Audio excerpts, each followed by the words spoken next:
Ce qui s'est passé aujourd'hui sera étudié pendant les 50 prochaines années. Mark Carney a réalisé quelque chose qu'aucun dirigeant allié n'avait jamais osé tenter depuis l'ère Trump. Et la façon dont il a fait, avec une précision calculée et une confiance tranquille, envoie déjà des ondes de choc dans toutes les grandes capitales du monde. Ce n'était pas une crise de colère. Ce n'était pas une menace. C'était quelque chose de beaucoup plus puissant pour l'influence américaine. C'était un modèle d'indépendance. Quand on comprend ce qui vient de se passer, on réalise que nous assistons au début d'un changement fondamental dans la manière dont le monde se rapporte au pouvoir américain. Laissez-moi vous expliquer exactement ce que cela signifie. Pour la première fois depuis la fin de la guerre froide, un grand allié des États-Unis s'est levé devant le monde et a dit quelque chose qui change tout. Le Canada ne va plus orienter son économie selon les cycles politiques américains. Relisez cette phrase. Car derrière, elle se cache une déclaration qui brise 40 ans de suppositions sur le fonctionnement réel de l'ordre mondial. Carney n'a pas haussé la voix. Il n'a pas frappé la table. Il n'en avait pas besoin, car ce qu'il a annoncé n'était pas une plainte.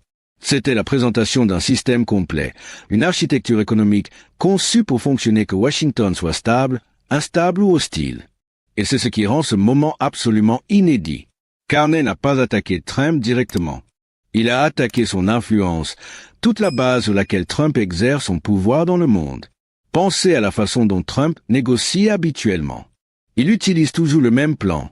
Menacer l'accès au marché américain, utiliser les taxes comme arme, créer assez de pression économique pour que l'autre partie doit céder. Cela fonctionne parce que chaque économie moderne, surtout les pays voisins comme le Canada, dépend de cet accès. Le consommateur américain est trop important pour l'ignorer. Le capital américain est trop crucial pour être perdu. Les chaînes d'approvisionnement américaines sont trop intégrées pour être remplacées. Cette dépendance est la source du pouvoir de Trump, pas ses talents de négociateur ou sa personnalité, mais la réalité structurelle. Personne ne peut se permettre d'être coupé de l'économie américaine. Mais Carney a fait quelque chose que personne ne pensait possible. Il a supprimé ce point de pression. Pas en refusant le commerce, pas en rompant les liens, mais en construisant un système parallèle qui fonctionne sans l'autorisation américaine. Regardons de plus près ce qu'il a construit, car c'est ici que cela devient fascinant. Tout d'abord, les chaînes d'approvisionnement. Pendant des décennies, la production nord-américaine fonctionnait comme une boucle unique. Les matières premières venaient du Canada vers les États-Unis. La fabrication se faisait en Amérique. Les produits finis retournaient au nord. Simple, efficace, mais complètement vulnérable. Quand Trump a commencé à utiliser les taxes comme arme, toute cette boucle est devenue une arme contre le Canada. Une taxe sur l'acier bloquait les usines automobiles. Un changement de politique sur l'énergie paralysait les réseaux de transport. Celui qui contrôlait le point de blocage contrôlait tout. La solution de Carney? Supprimer ce point de blocage. Il a créé des boucles alternatives, des corridors ferroviaires reliant directement les ports canadiens à l'Europe et à l'Asie, des infrastructures énergétiques contournant les contrôles américains et des clusters de fabrication domestique capables de produire les composants critiques chez eux plutôt que de passer par le Michigan ou l'Ohio. Il ne s'agit pas de couper l'Amérique. Il s'agit de redondance. Un pays avec plusieurs racines ne peut pas être coincé par une seule. Ensuite, la diversification des marchés. Aujourd'hui, 34% des exportations canadiennes vont aux États-Unis. Ce n'est pas un commerce équilibré. C'est une dépendance si extrême qu'elle devient un risque pour la sécurité nationale. Carney a changé le modèle. Il a élargi le commerce avec l'Europe, approfondi les partenariats en Indo-Pacifique, signé de nouveaux accords avec l'Inde et l'Asie du Sud-Est. Les chiffres parlent d'eux-mêmes. Les États-Unis ne sont plus le seul moteur de la croissance canadienne, et cela change tout pour le pouvoir de négociation. Enfin, et c'est ce que la plupart des analystes manquent, l'indépendance des investissements. Les investisseurs détestent l'imprévisibilité. Pendant des années, la planification économique canadienne était liée au cycle électoral américain, un pendule instable de 4 ans. Carney a mis en place des délais plus rapides pour les autorisations, des règles claires sur plusieurs décennies et des cadres de financement pour le logement, l'énergie, le transport et l'industrie. Tout cela attire des capitaux qui n'ont pas à s'inquiéter des revirements soudains de la politique américaine. C'est là que le véritable génie apparaît. Carney n'a pas seulement créé des alternatives aux systèmes américains. Il a créé la concurrence. Là où la politique américaine provoque l'impasse, le Canada offre la prévisibilité. Là où les infrastructures américaines s'arrêtent, le Canada construit. Là où les investisseurs anticipent des revirements à Washington, le Canada offre la stabilité. Cela renverse toute la dynamique. Au lieu que le Canada s'adapte aux humeurs de Washington, Washington risque maintenant de perdre de l'influence face à la constance canadienne. Mais voici la vérité profonde qui rend ce moment si important. Le pouvoir économique ne fonctionne que lorsque l'autre partie n'a aucune issue. Carney vient de créer des issues partout. Et lorsqu'on crée suffisamment d'issues, la dépendance cesse d'être une fatalité. Elle devient un choix. C'est la transformation que personne n'avait anticipée. Quand un pays reste non parce qu'il doit, mais parce qu'il choisit de rester, l'équilibre du pouvoir devient symétrique. La coopération se transforme en négociation. L'alignement devient un partenariat. Et soudain, la relation ne se définit plus par qui a le plus besoin de l'autre. Elle se définit par l'intérêt mutuel. Maintenant, comprenez pourquoi cela va bien au-delà du Canada. Parce que ce que Carney a montré aujourd'hui, c'est qu'une économie moderne du G7 peut réduire sa dépendance aux États-Unis sans s'effondrer. Une fois cette démonstration faite, l'idée que l'Amérique est indispensable commence à s'effriter, et toutes les autres nations alliées viennent de voir cela en direct. Pensez au Japon, dépendant des garanties de sécurité américaines, mais de plus en plus inquiet face à l'instabilité politique américaine. Pensez à l'Allemagne, qui doit équilibrer sa planification industrielle avec des régimes de sanctions imprévisibles. Pensez à la Corée du Sud, coincée entre les exigences de Washington et les réalités régionales. Tous font face à la même question que Carney vient de résoudre. Comment maintenir une alliance tout en se protégeant du chaos de l'allié? Carney a fourni la réponse. Il faut créer une autonomie structurelle. Il faut diversifier les dépendances. Il faut bâtir des systèmes capables d'absorber les chocs plutôt que de les subir. C'est le modèle que d'autres nations attendaient en silence. Et maintenant qu'il existe, tout le calcul de l'alignement mondial change. Voici le paradoxe au cœur du pouvoir américain. Les États-Unis ont toujours supposé que les alliés s'alignent par partage de valeurs. En réalité, la plupart s'alignent par nécessité structurelle, par institution commune, peut-être par sécurité partagée. Mais le lien le plus profond a toujours été économique. Carney commence à délier ce lien, non pas en affaiblissant les relations avec l'Amérique, mais en forgeant de nouvelles ailleurs. Et cela transforme toutes les négociations futures. Imaginez ce qui se passe ensuite. Quand un allié réduit sa dépendance, les autres deviennent plus audacieux. Quand plusieurs alliés diversifient leurs relations, le levier américain s'affaiblit. Quand le levier s'affaiblit, les pressions deviennent plus risquées. Et plus l'imprévisibilité augmente, plus l'incitation à diversifier s'accélère. C'est un cycle qui se renforce lui-même, une érosion lente et structurelle de l'influence unilatérale américaine, non par confrontation, mais par une réorganisation silencieuse. Et voici ce qui est vraiment fascinant. En séparant son avenir économique de la volatilité de Washington, le Canada augmente en fait son influence dans les négociations futures. Un partenaire qui peut se retirer est un partenaire qu'il faut prendre au sérieux. Un pays qu'on ne peut pas coincer est un pays qu'on ne peut pas contraindre. Réfléchissez à ce que cela signifie pour la stratégie de Trump. Toute sa méthode repose sur la croyance que les alliés n'ont pas le choix, que la désobéissance coûte plus cher que l'obéissance, que l'accès au marché américain justifie toutes les concessions. Carney vient de montrer que ce calcul est obsolète. Le coût de l'autonomie baisse. Le coût de la dépendance augmente. Et le monde regarde. Voyons maintenant ce que cela signifie du point de vue des investisseurs.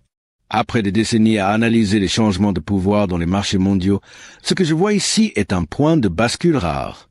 Les marchés détestent l'incertitude. Le capital se dirige vers la stabilité. Pendant des années, malgré tout son chaos, les États-Unis sont restés le refuge parce qu'il n'existait pas d'alternative crédible. Même quand la politique américaine devenait chaotique, les investisseurs supposaient que les alliés absorberaient les coûts et s'adapteraient. Carney vient de changer cette équation. Il a offert au monde quelque chose qu'il n'avait pas eu depuis des générations, une alternative stable, prévisible et riche en ressources, qui ne nécessite pas de naviguer dans les extrêmes de la polarisation américaine. C'est ainsi que l'influence se déplace. Pas par la force militaire, pas par l'idéologie, mais par celui qui offre la base la plus fiable pour planifier sur le long terme. Et en ce moment, le Canada se positionne pour offrir cette stabilité à tous ceux qui comprennent que c'est plus sur que le pays censé diriger. Les États-Unis ont opéré pendant des décennies sous l'hypothèse que les alliés finiraient par se conformer, que la menace de perdre l'accès suffirait à forcer l'obéissance. Que se passe-t-il lorsque cette hypothèse tombe? Que se passe-t-il lorsque le voisin le plus proche de l'Amérique montre que l'obéissance est optionnelle? Voici la réponse que personne ne veut entendre. Les États-Unis perdent leur outil le plus puissant. Non pas leur armée, non pas leur monnaie, mais leur gravité, cette attraction structurelle qui maintenait le système mondial en orbite autour de Washington. Une fois que les Alliés découvrent qu'ils peuvent fonctionner indépendamment, toute l'architecture de la domination américaine commence à se fissurer. Pas de façon dramatique, pas du jour au lendemain, mais lentement, irréversiblement, et beaucoup plus vite que quiconque à Washington ne semble le réaliser. Et c'est ici que le moment devient crucial. Nous ne sommes pas dans une période normale. Nous sommes à une époque où la politique américaine change violemment tous les 4 ans, où la politique commerciale peut basculer à cause d'un message sur les réseaux sociaux, où les alliés de longue date sont traités comme des adversaires selon les calculs électoraux. Chaque pays qui observe ce moment comprend l'enjeu. Dépendre de ce genre de volatilité n'est pas seulement inconfortable, c'est insoutenable. Et Carney vient de montrer qu'il existe une sortie. Maintenant, voici la partie qui devrait faire réfléchir les stratèges toute la nuit. Ce n'est pas une rébellion. Ce n'est pas anti-américain. C'est quelque chose de beaucoup plus dangereux pour les intérêts américains. C'est l'indifférence face à l'approbation américaine parce que l'ancien système fonctionnait par la peur. Peur des tarifs, peur de perdre l'accès, peur d'être exclu.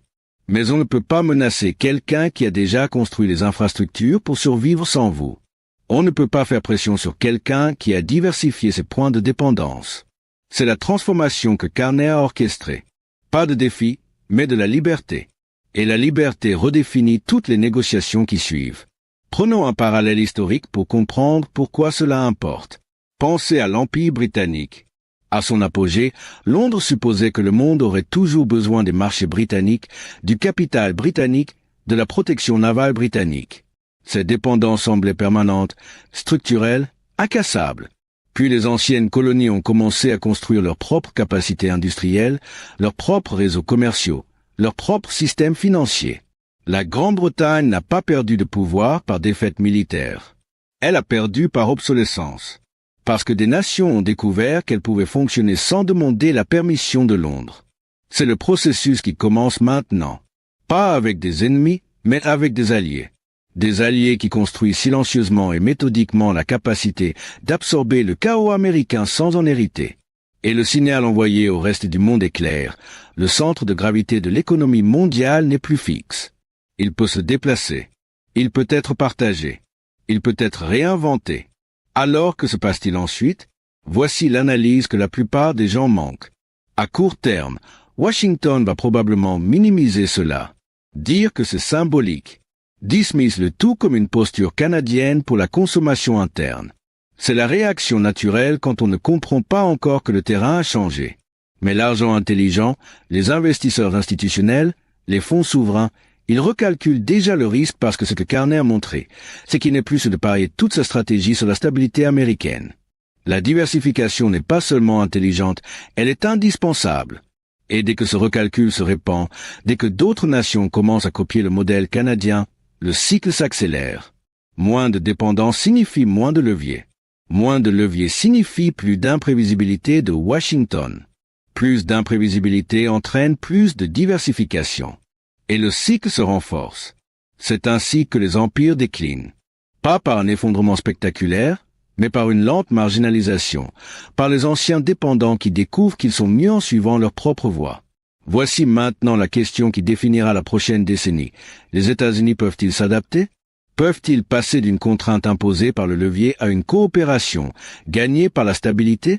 Parce que c'est la seule voie possible.